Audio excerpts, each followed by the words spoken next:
हाय यार, welcome back. मैं हूं अग्रिम और ये हमारी आजियो क्लोन वाली सीरीज का एक नेक्स्ट पार्ट होने वाला है, जिसमें हम अपने होम पेज जिसको हम क्लोन कर रहे हैं उसके यूआई को थोड़ा सा आगे बढ़ाएंगे। लास्ट वीडियो में हमने थोड़ी बहुत चीज़ें कवर करी थी और इस वीडियो में हम बेसिकली और अपने आगे की चीज़ें कवर करके फाइनली अपने आजियो क्लोन को कंप्लीशन के और पास पहुंचाने वाले हैं।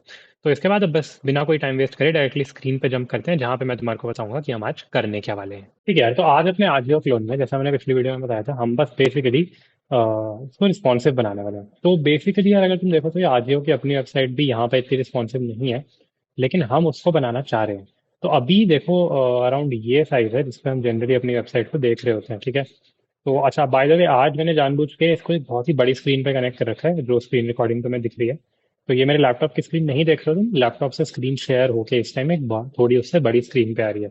और उसका रीजन अभी मैं तुम्हें बताऊंगा मैंने ऐसा स्पेशली क्यों किया है। लेकिन जनरली ये हमारी लैपटॉप स्क्रीन का साइज होता है जिसपे हम अपना अभी तक डेवलपमेंट करते हुए आए हैं। ठीक है, और यहाँ पे हमारी वेबसाइट एकदम बढ़िया लग रही है, एकदम आजियो लग रहा है, कोई इशू वाली बात नहीं है। तो अब हम क्या करना चाहते हैं, अब हम इसको रिस्पॉन्सिव बनाना चाहते हैं। तो रिस्पॉन्सिव में हमारे को दो चीज़ें सही करनी है। पहली चीज़ तो इस स्क्रीन साइज पे हमें सही करना है। ये देखो, ये बाहर निकल रहा है ना? देखो, अगर तुम इधर स्क्रॉल करो, ये बाहर निकल रहा है। और बेसिकली ऊपर से मेरी नैव बार खराब हो रही है, ये ग्रिड खराब हो रही है। तो ये सारी चीज़ें मेरे को सही करनी है। और दूसरा, तुम्हें अब दिखेगा कि मैंने बड़ी स्क्रीन क्यों बनाई है, कि अगर मैं इसको लैपटॉप से बड़े साइज पे ले रहा हूँ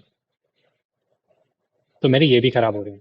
ठीक है, तो इस टाइम मेरा ये जो प्रोजेक्ट है सिर्फ लैपटॉप वाली पर्टिकुलर एग्जैक्ट स्क्रीन साइज पे सही चल रहा है, और उससे थोड़ा बहुत ऊपर नीचे। लेकिन अगर मैं उससे बड़े पे रहूँ, जैसे इस टाइम मैं लैपटॉप से बड़े पे हूँ, ये शायद तुम अपने में चेक नहीं कर पाओगे इफ तुम्हारे पास लैपटॉप से बड़ी कोई स्क्रीन नहीं है कनेक्ट करने के लिए। लेकिन तुम स्क्रीन शेयर पे देख पा रहे होगे कि इसमें इशू आ रहा है ना? और सिमिलरली छोटे पे जाऊँ तो ये तो तुम चेक कर ही सकते हो, तुम्हारे में भी इशू आ ही रहा होगा। तो ये दोनों हमारे को स्क्रीन साइज सही करने हैं। देखो यार, बड़ा वाला तो एक्चुअली क्या है, बड़ा वाला हम बहुत इजीली फिक्स कर पाएंगे बिना किसी बहुत ज़्यादा दिक्कत के, क्योंकि उसमें नैव बार खराब नहीं हो रही है। तो बेसिकली नैव बार के अलावा इस पेज पे सब कुछ ये इनको सही करना बहुत ही ट्रिवियल है, और इसको हम पहले 5 मिनट में कर लेंगे, बाकी पूरी देर हम नैव बार सही करने के लिए आएंगे। ठीक है, तो शुरू करते हैं। तो देखो, सबसे पहले अगर मैं देखूं तो मेरे को करना क्या है, ये टॉप ड्रॉप्स और ये ट्रेंडिंग टुडे, बेसिकली ये तो सारी मेरी इमेजेस हैं। अगर तुम्हारे को याद है इनको हमने लगाया कैसे है, इनको हमने लगाया है, ये ढूंढता हूँ मैं, ये देखो, इमेजेस की हेल्प से। ठीक है, ड्रॉप ड्रॉप्स की है, सिमिलरली हमारी हर एक हेडिंग की एक एक इमेज लगी हुई है। तो हमारे को बस क्या करना है, हमारे को इन इमेजेस को 100% विड्थ देनी है। तो मतलब जितने मेरी ब्राउजर विंडो है उसका 100% विड्थ इसको मिलनी चाहिए। ठीक है, ये करते ही मेरा ये सब कुछ फिक्स हो जाएगा। तो अब ये करने के मेरे पास मल्टीपल तरीके हो सकते हैं। पहला तरीका तो ये है कि मैं सबको एक एक क्लास दूँ, सिमिलर क्लास, और मैं उस क्लास को जाके इधर index dot C S S में स्टाइल कर दूं कि उसकी विड्थ 100% होनी चाहिए। लेकिन ना, यहाँ पे इस पेज में ये चीज़ देखो बहुत रेयरली ही होगी प्रोडक्शन में, लेकिन बाई चांस लकीली इस पेज पे हमारे साथ हो रही है कि सारी इमेजेस को ही हमारे को 100% ही विड्थ देनी है। तो इससे अच्छा कि मैं एक एक को चुनूं और सबको 100% विड्थ दूं, मैं ओवरऑल इमेज टैग को ही सिलेक्ट कर लूंगा। ठीक है, तो मैं यहाँ पे करूंगा क्या, मैं इमेज टैग को ही सिलेक्ट कर दूंगा, इमेज, और मैं उसको विड्थ 100% कर दूंगा। तो ये चीज़ लकीली हमारी इस पेज पे चल जाएगी। ठीक है, ये सेव हुआ, और अगर मैं इस पर रिफ्रेश करूँ तो मैं दिख रहा होगा ये 100% हो गया। तो लकीली हमारी इस पेज पे चल जाएगी, क्योंकि हमारे को इसमें सारा इमेजेस की हाइट 100 ही चाहिए। लेकिन फॉर एग्जांपल, इफ हमारे को सारी इमेजेस की 100 ना चाहिए होती, किसी की अलग होती, किसी की अलग होती, तो हम ये वाला तरीका यूज नहीं कर सकते। उस केस में हमें क्या करना पड़ता है, उस केस में हमारे को हर एक इमेज जिसको हमारे को 100% देनी है, उसको जाके या तो हम W100 क्लास दे देते हैं, जो कि बूटस्ट्रैप की विड्थ 100% वाली क्लास होती है, या फिर हम अपनी कोई कस्टम क्लास बना देते हैं कि फुल विड्थ करके, और फिर हम उस फुल विड्थ क्लास को जाके यहाँ पे इसके अंदर स्टाइल कर देते विथ 100%। तो ये तरीका हमारा होता इफ हमारे को सारी इमेजेस को 100% नहीं देनी होती। लेकिन जो कि यहाँ पे हमें सभी सेम ही देनी है, तो हम अपनी मेहनत बचा के सीधे सारी इमेजेस को ही 100% दे सकते हैं। जिससे तुम्हें दिखेगा, इस टाइम देखो, ये बड़ी स्क्रीन जो फुल स्क्रीन है उस पर भी सही चल रहा है, और धीरे धीरे छोटा करता रहूँ तो इवन सबसे छोटे पे भी सही चल रहा है। और ये अगर तुम फोन पे यूज कर रहे होगे तो तब भी ये ठीक आ जाएगा। ठीक है, तो ये तो हमारी हो गई सारी हेडिंग्स सही। अब नेक्स्ट हमारे को देखो, इनफैक्ट इससे हमारा सब कुछ ही सही हो गया, हमारा ये भी सही हो गया, ग्रिड्स भी सही होगी, क्योंकि हमारा सब कुछ ही सही हो गया। पता है क्यों हो रहा था? हो ये इसलिए रहा था क्योंकि देखो, ग्रिड्स वाला भी इवन, कि ग्रिड का साइज तो इतना ही रह रहा था, लेकिन वो इमेजेस उसको आउटग्रो कर रही थी, उसमें ओवरफ्लो आ रहा था। ठीक है, तो वो चीज़ की वजह से हमारी बेसिकली इमेज बाहर जा रही थी। तो जैसे हमने सारी इमेजेस पे विड्थ 100% की एक रिस्ट्रिक्शन लगाई, हमारा पूरा का पूरा, अभी nav बार को इग्नोर करो, बाकी पूरा पेज हमारा फुली रिस्पॉन्सिव हो गया। इस टाइम अगर तुम देखो, मैं सबसे छोटी स्क्रीन पे भी हूँ तो मेरा कैराउजल परफेक्ट है, ये परफेक्ट है, ये परफेक्ट है, हेडिंग परफेक्ट है, हेडिंग परफेक्ट है। बेसिकली मेरे पूरे पेज की सारी चीज़ें काफ़ी एलिगेंट तरीके से आ रही हैं और इसमें कोई भी इशू मेरे को नहीं दिख रहा है। ठीक है, nav बार के अलावा ऑफकोर्स nav बार अभी हमारे को सही चल रही है और सबसे बड़ी स्क्रीन पे भी यही हो रहा है और बीच के सारे स्क्रीन साइज पे भी सिमिलर एकदम बढ़िया ही चलेगा। ठीक है, ओके, तो इससे हमने बाकी सब कुछ फिक्स कर लिया। अब हमारी तरफ एक nav बार फिक्स करनी बची है। तो अब nav बार अगर हमें फिक्स करनी है तो उसके लिए हमारे को क्या करना पड़ेगा? पहले तो हमारे को बिहेवियर डिफाइन करना पड़ेगा कि बड़ी स्क्रीन पे nav बार ठीक है, लेकिन छोटी पे मेरे को nav बार को दिखाना कैसे है? मतलब ये तो ऊपर चढ़ रहा है लेकिन मेरे को एक्चुअली में दिखाना कैसे है?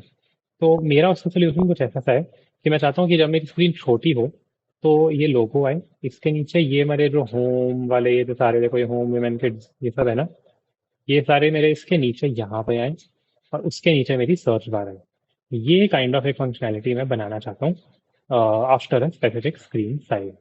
ठीक है, तो इसको मैं कैसे करूँगा? देखो, सबसे अच्छी बात यहाँ पे ये है कि हम इसमें बूटस्ट्रैप यूज कर रहे हैं। देखो, या तो तुम चाहो तो बूटस्ट्रैप की नैव बार में तुम्हें पता है ये टॉगलर होता है। ठीक है, टॉगलर आई थिंक इनके डॉक्यूमेंटेशन में दिखेगा नहीं, पर हमने बूटस्ट्रैप नैव बार अगर पहले कभी यूज करी भी है तो तुम्हें पता होगा कि उसमें एक टॉगलर होता है कि एक पर्टिकुलर स्क्रीन से नीचे जाते हैं तो ये सब कुछ छुप जाता है और वो टॉगलर तुम लगा सकते हो। वो भी एक ऑप्शन है, लेकिन मैं यहाँ पे इसको डिफरेंट तरीके से करना चाह रहा हूँ।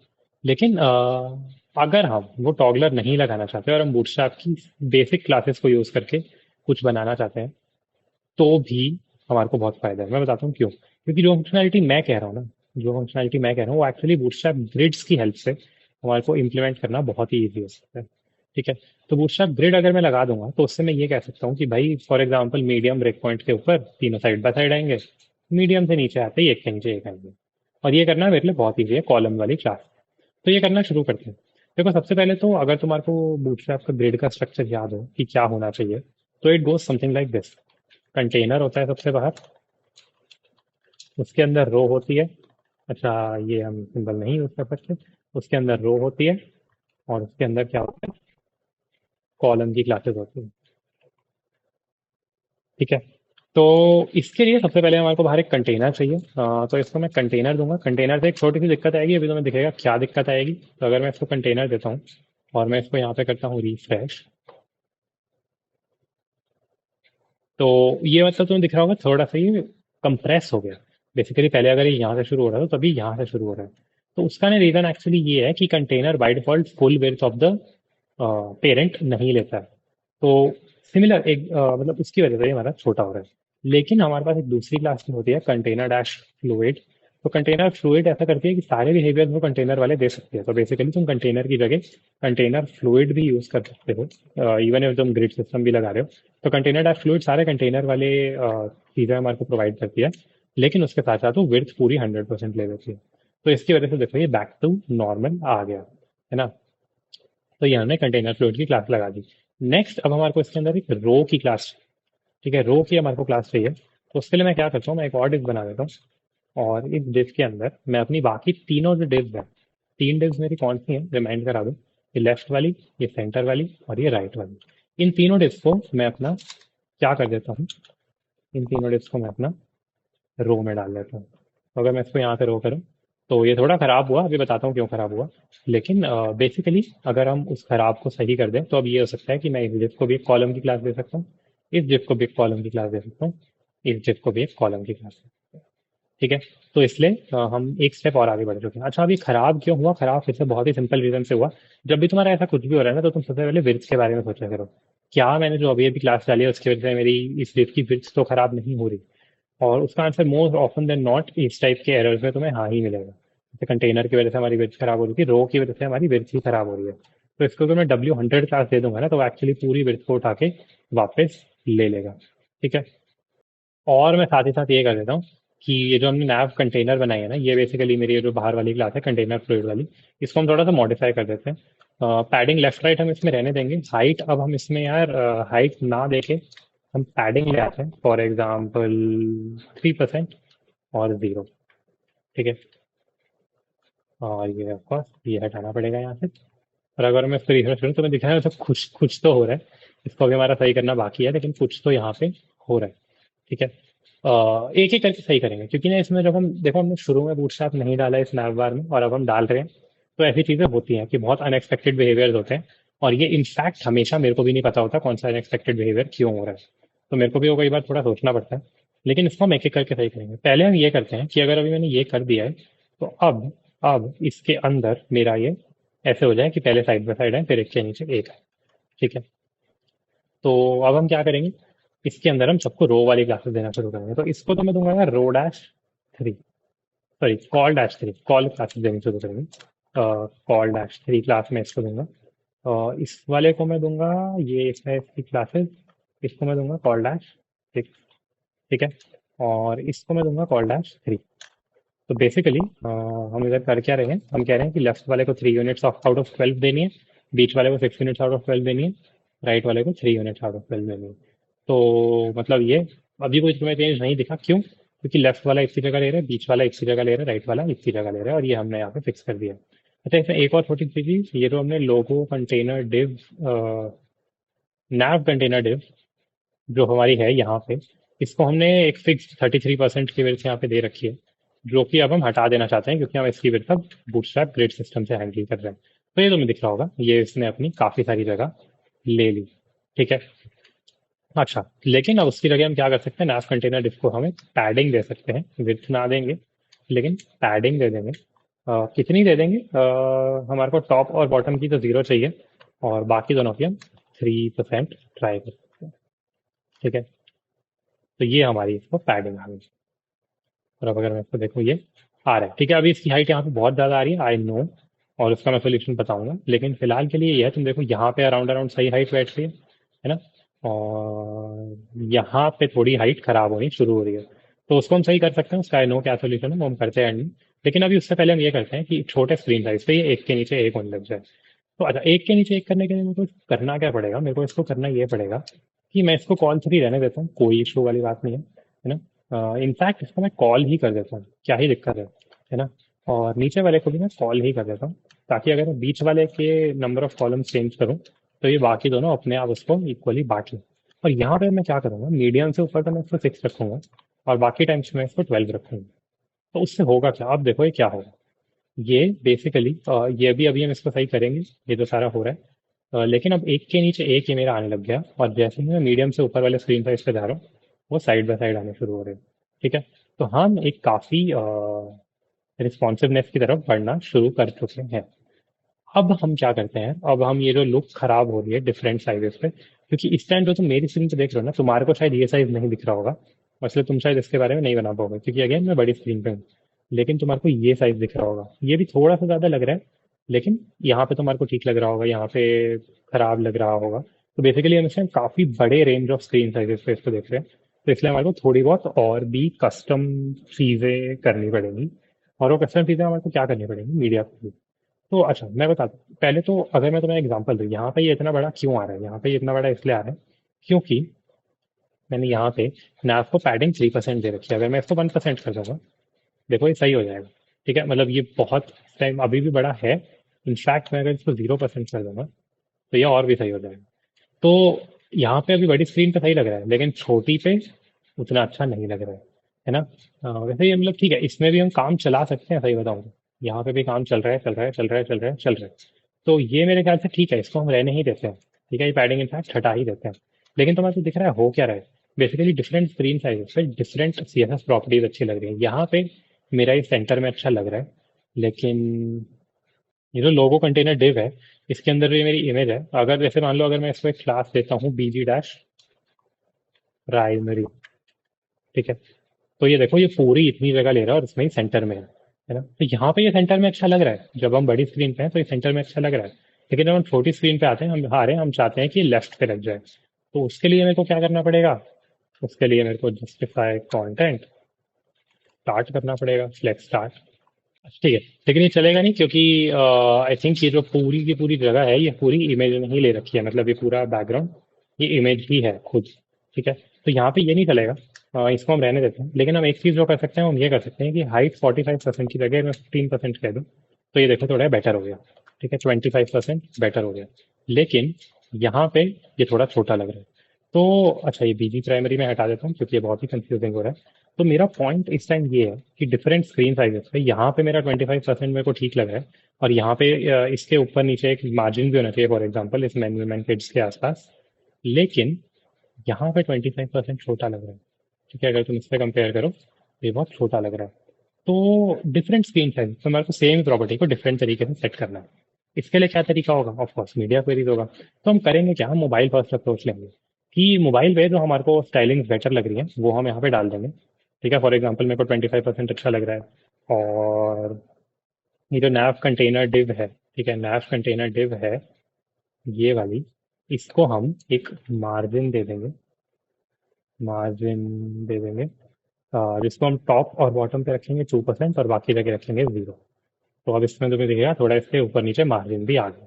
ठीक है, लेकिन ये यहाँ पे अच्छा नहीं लगेगा क्योंकि इसकी वजह से साइज बहुत बढ़ जाएगा, है ना। तो पहले हम मोबाइल के हिसाब से साइज स्टाइलिंग ले देते हैं कि this is okay, this is okay, और बाकी सब तो हमारा ठीक लग ही रहा है।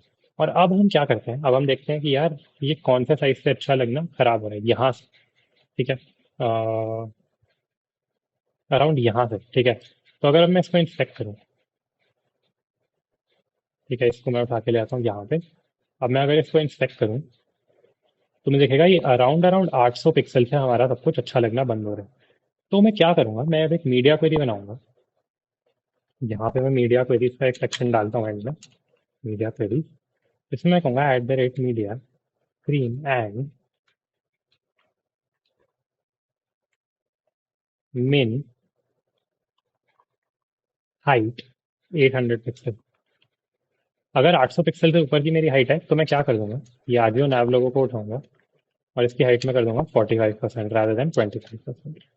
ठीक है, और दूसरी चीज मैं क्या करूंगा, मैं नैव कंटेनर डिस्को उठाऊंगा और मैं इसका पैडिंग तो हमें अनचेंज रखनी है, मार्जिन में इसका हर जगह से 0 कर दूंगा। ठीक है, तो अब अगर तुम देखो तो यहाँ पे ये थोड़ा अभी भी 800 पिक्सल पे खराब लग रहा है, माइंड इट, अभी भी हमारे को इसमें चीजें सही करनी है। लेकिन यहाँ पे आते आते ये थोड़ा सा ठीक हो गया, तो अभी बीच के ऐसे 50-100 पिक्सल की रेंज रह गई है जिसमें ये ठीक नहीं लग रहा। बस ये आई थिंक ये बहुत छोटी सी ऐसे 10-15 पिक्सल की ही है इनफैक्ट, जिसमें ये ठीक नहीं लग रहा। उसके अलावा ये पूरे हर स्क्रीन साइज में सही लग रहा है। ठीक है, यहाँ पे हमारी वेथ ऑटोमेटिकली सही हो रही है, यहाँ पे हमारी वेथ ऑटोमेटिकली सही हो रही है। ठीक है, अच्छा सर ये हाइट कर दिया मैंने, मिन विड्थ करेंगे हम इसको। तो अब देखो ये यहाँ पे है और ये यहाँ पे हो रहा है। तो अब मेरा ये काफ़ी रिस्पॉन्सिव है, अच्छे से चल रहा है, यहाँ पे भी मेरी वेबसाइट अच्छी लग रही है, यहाँ पे भी मेरी वेबसाइट अच्छी लग रही है। तो इस एक वीडियो में हमने थोड़ा काफ़ी टाइम लगा के इसको सही किया है नैव बार को, लेकिन इवेंचुअली इन दी एंड हमारी नैव बार और पूरा पेज रिस्पॉन्सिव हो चुका है। ठीक है, तो काफ़ी ये थोड़ी डिफिकल्ट वीडियो थी, मैं अगर तुम्हें समझ नहीं आई तो एक बार फिर से देख लेना। और इसके बाद बेसिकली मतलब ऑफकोर्स कोई डाउट्स वगैरह हो तो वो भी पूछ लेना, उसमें कोई इशू नहीं है। लेकिन जैसे ऐसा हो रहा है कि चीज़ें याद नहीं हो रही है, तो अच्छा रहेगा if तुम एक बार इस वीडियो को फिर से भी देख लोगे। और इस वीडियो से हमने बेसिकली अपनी आजियो क्लोन की सीरीज को कर दिया है कंक्लूड। तो हमने काफ़ी सही दिखने वाली आजियो की वेबसाइट बनाई है यहाँ पे, जिसमें हमारे बढ़िया कैराउजल्स चल रहे हैं, ग्रिड्स चल रहे हैं, और very very similar to what Ajio normally looks like on a regular day है ये। ठीक है, इनफैक्ट इन लोगों की खुद की वेबसाइट यहाँ पे रिस्पॉन्सिव नहीं है, लेकिन हमारी यहाँ पे वेबसाइट रिस्पॉन्सिव भी है। तो इसमें हमने काफ़ी इंटरमीडिएट सीएसएस और बूटस्ट्रैप वाले कॉन्सेप्ट्स कवर किए हैं, यानी कि ग्रिड, फ्लेक्स, है ना, और मीडिया क्वेरीज। तो इस सबको मिला के फाइनली हम एक अच्छे स्टेज पे पहुंचे हैं, रिस्पॉन्सिव यूआई। ठीक है, तो इससे ये वाली सीरीज खत्म हुई है, और ये वाला सेक्शन खत्म हुआ है, और बेसिकली नेक्स्ट वीडियो से हम कुछ नया इसमें शुरू करेंगे। ठीक है, तो मैं होप कर रहा हूँ समझ आया होगा। इस वीडियो अच्छी लगी है तो लाइक शेयर और सब्सक्राइब कर देना, इफ नहीं लगी है तो कमेंट्स में बता देना कि क्या दिक्कत है। ठीक है, बाकी फिर नेक्स्ट वीडियो में मिलते हैं, तब तक के लिए गुड बाय।